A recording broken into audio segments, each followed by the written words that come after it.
A gente está vivendo um tempo da tirania da felicidade. A gente precisa ser feliz o tempo todo, a toda hora e a qualquer custo.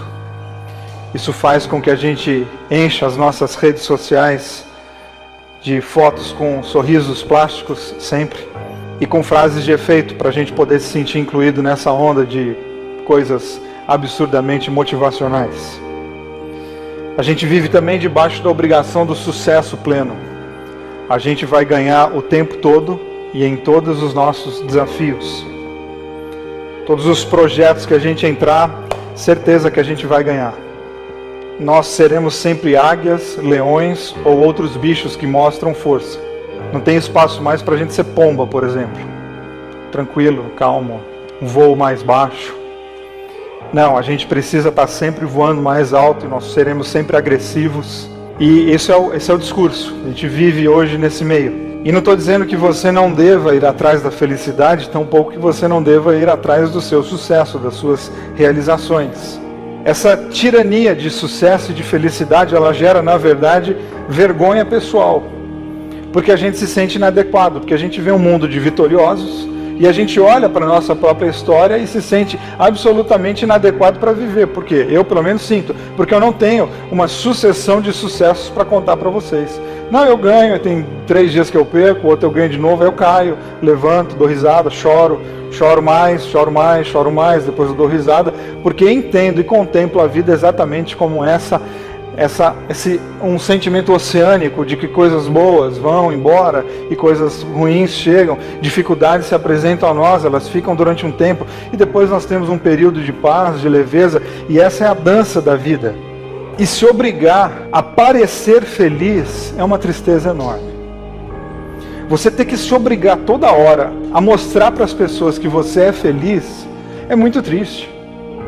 É muito triste a gente não ter o espaço exatamente para dizer, eu não estou feliz.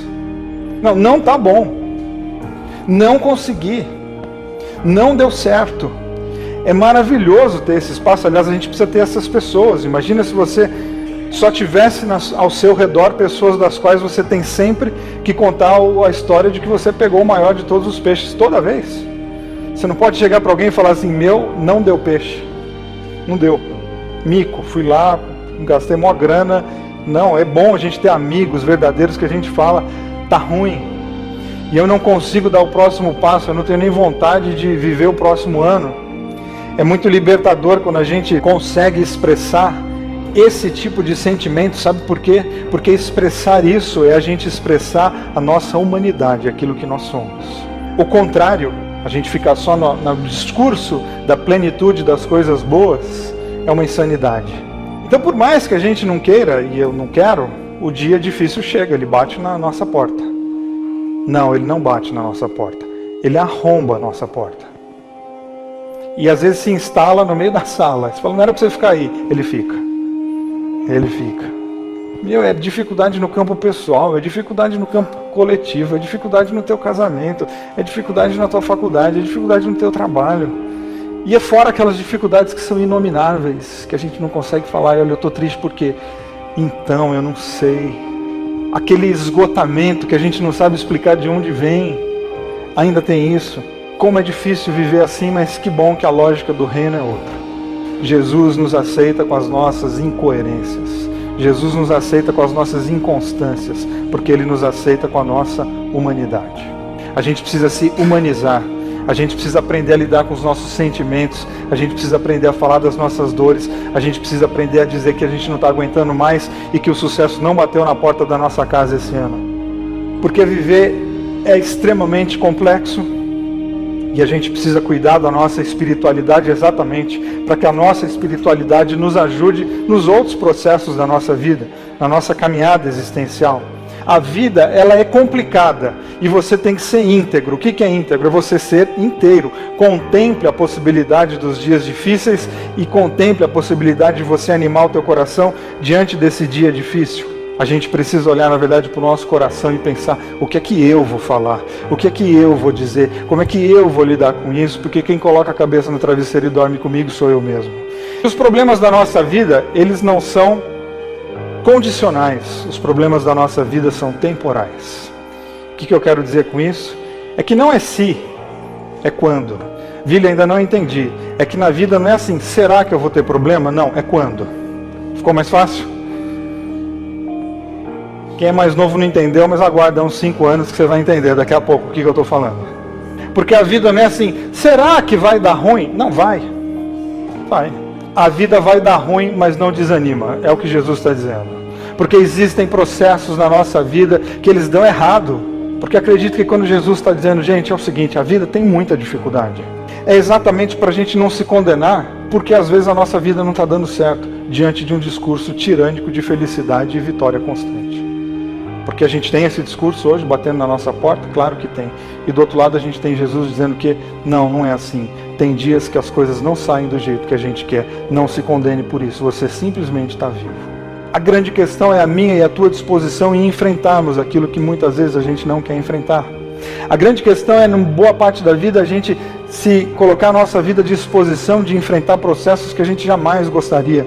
Ou seja, não se martirize por não estar cumprindo com o status quo da vitória permanente. Isso não faz de você uma pessoa derrotada, isso faz de você uma pessoa humana. Não se julgue por você estar esgotado, esgotada, porque isso não faz de você uma pessoa fraca, isso faz de você uma pessoa que está tentando, que está lutando e ainda não conseguiu. Ou seja, a gente precisa trazer alguns recados, e acredito que isso que Jesus está dizendo para a gente e soprando no nosso coração é o seguinte: a gente vive num mundo que vai censurar muitas vezes a maneira como a gente vive, e que vai colocar uma etiqueta na nossa testa de derrotado, e que vai colocar uma etiqueta na nossa testa de fracassado, que vai colocar uma etiqueta pejorativa na nossa testa, porque a gente não está cumprindo. A questão é, ninguém cumpre. A questão é que ninguém é feliz o tempo todo. A questão é que ninguém tem sucesso o tempo todo, até porque isso seria uma incoerência. Para você sentir o êxtase da alegria, você tem que experimentar a dureza da tristeza, senão você nem sabe o que é um e o que é outro.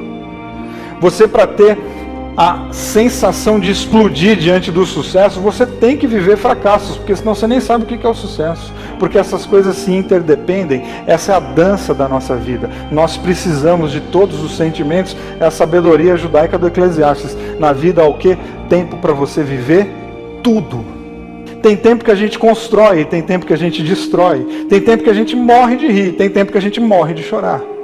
Tem tempo que a gente vence e tem tempo que a gente perde. E isso acontece por quê? Porque nós estamos vivos. E a gente precisa aprender a lidar com a nossa humanidade exatamente para a gente não se viabilizar diante dos desafios da nossa vida. Não desista, se anime. Aí você vai dizer, como? Como que eu me animo? Porque a gente precisa de como, né? Como que eu faço isso, Vili? Bom, eu vou tentar te dar algumas ideias. Primeira, você precisa parar de negar a sua realidade.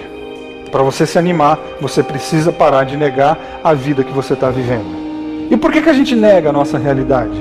Bom, a gente é obrigado a ser feliz o tempo todo, a representar o papel do sucesso absoluto, e isso pode levar a gente para o processo de negação. A nossa vida está uma bagunça, mas diante do pessoal do trabalho eu preciso manter as aparências exatamente porque, afinal de contas, o que todo mundo vai dizer lá em casa? Então a gente vai negando a nossa real e a gente cria uma vida paralela de sorrisos plásticos. A gente precisa ficar em contato com a nossa realidade, por mais difícil que ela seja, sabe por quê? Porque uma mentira contada muitas vezes tem o poder de se tornar a nossa verdade. E numa dimensão emocional também a gente começa a contar algumas histórias pra gente mesmo, e chega uma hora que eu estou acreditando em uma coisa que eu inventei. Começou como mentira, e agora? Agora é a minha verdade. A questão é que essa faturinha vem lá na frente e vem alta. Toda vez que você nega um problema, o que você está fazendo? Você está alimentando o seu problema, porque você deixou de tratá-lo, ele só está crescendo. Vili, você está dizendo então que eu posso pegar todos os meus erros, os meus pecados, as minhas culpas e lidar com elas em paz? Claro, essa é a mensagem da cruz. É você pegar tudo que você já fez, todas as suas condenações, essas internas, que inclusive ninguém sabe, que quem está te condenando é você mesmo, e você lidar com elas em paz, porque elas também são aflições, e no mundo a gente vai ter um monte, e a gente tem que ter bom ânimo, eu tenho que me tratar bem para eu conseguir me curar. Em paz. Quais questões que você está enfrentando, ou quantas que você já desistiu dizendo, perdi, vou me entregar e deixa para lá, sem nem tentar mudar? Não, eu tenho que aceitar a minha realidade para tentar transformar essa realidade, não para dizer, pois é. A gente precisa aceitar, lutar, e não aceitar tudo que chega a nós como destino imutável. A questão é eu preciso ficar de frente com a minha realidade e tratar aquilo que precisa ser tratado. Aquele que encara as lutas e aflições, ou seja, não é aquele que nega, não é aquele que vence, não é aquele superpoderoso, não é aquele que encara, é aquele que enfrenta. É aquela pessoa que diz, não, eu vou colocar minha vida de frente, eu vou tentar. Essa pessoa é feliz. Agora ela é feliz não é porque ela morre de rir, não. Ela é feliz porque ela tem por que viver. Ela tem por que levantar na segunda-feira de manhã. É isso que nos dá felicidade. Felicidade não é a gente morrer de rir. Isso aí a gente tem um momento engraçado. Felicidade é a gente ter por que sair da cama na segunda-feira. E de repente o que eu preciso é exatamente olhar para a minha vida hoje e falar, hoje eu não tenho por que sair da cama. Hoje eu não tenho pelo que lutar. Então, mas dentro da gente existe a resposta, porque Deus está dentro da gente. O que a gente precisa mergulhar para dentro da gente e pensar do que é que nós estamos nos alimentando.